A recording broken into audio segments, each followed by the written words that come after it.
बिस्मिल्लाहिर्रहमानिर्रहीम।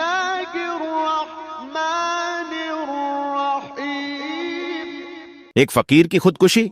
एक नौजवान लड़की होटल में खाना खाने गई। वो अपने टेबल पर अकेली बैठी हुई थी कि अचानक उसकी नजर खिड़की के बाहर एक फकीर पर पड़ी। उस फकीर को देखकर ऐसा लग रहा था कि जैसे वो बेचारा बेघर है और उसी फुटपाथ पर रहता है। थोड़ी देर के बाद उस फकीर ने अपनी जेब से भीख में मिले कुछ सिक्के निकाले और उन्हें गिनने लगा।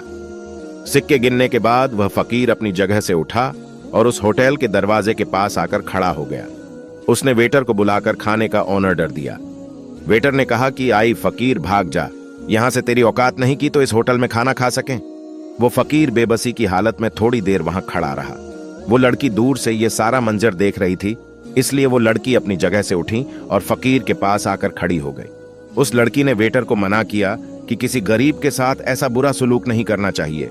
हर गरीब आमिर को इज्जत दो, सब इंसान है। वो लड़की उस फकीर को अपनी टेबल पर ले आई। लड़की ने फकीर के लिए खाना और कॉफी मंगवाई और फिर उससे उसके हालात के बारे में पूछने लगी। फकीर ने उसे बताया कि बचपन में मेरे बाप मुझे बहुत मारते थे, उसी डर से मैं घर से भाग निकला। कुछ सालों के बाद ही मेरी माँ का इंतकाल हो गया और फिर दोबारा मैं कभी अपने घर वापस नहीं गया। फकीर ने बताया कि मैं बचपन से आज तक छोटे मोटे काम करता आया हूँ, लेकिन महंगाई और गरीबी ने मेरी ये हालत बना दी है कि मैं लोगों के सामने हाथ फैलाता हूँ और उनसे एक RS8 मांगता हूँ। मैंने नौकरी तलाश करने की बहुत कोशिश की, लेकिन मेरी हालत देखकर कोई मुझे नौकरी देने के लिए तैयार नहीं हुआ। इसी तरह की बातें करते करते 1 घंटा बीत गया। खाना खाने के बाद फकीर ने उस लड़की का शुक्रिया अदा किया और फिर फकीर ने अपनी जेब से एक कागज निकालकर उस पर कुछ लिखा और कई लड़की के हाथ में वो कागज रखते हुए होटल से निकल गया। फकीर के जाने के बाद लड़की ने जब वो कागज खोलकर देखा तो उसमें लिखा हुआ था कि सारी जिंदगी लोगों की ठोकरें खाकर और हालात से मजबूर होकर आज मैं खुदकुशी करने जा रहा था, लेकिन आए लड़की, तेरी हमदर्दी और मेहरबानी ने इंसानियत पर मेरा यकीन फिर से बना दिया है। अल्लाह तुझे इसका बेहतर बदला दे।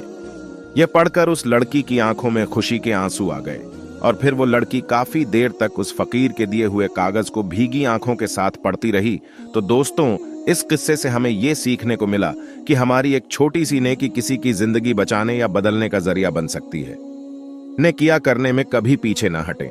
दोस्तों, अगर किस्सा पसंद आया हो तो लाइक करना और चैनल को सब्सक्राइब करना ना भूलें और जाते जाते एक प्यारा सा कमेंट जरूर कर देना। अस्सलामु अलैकुम।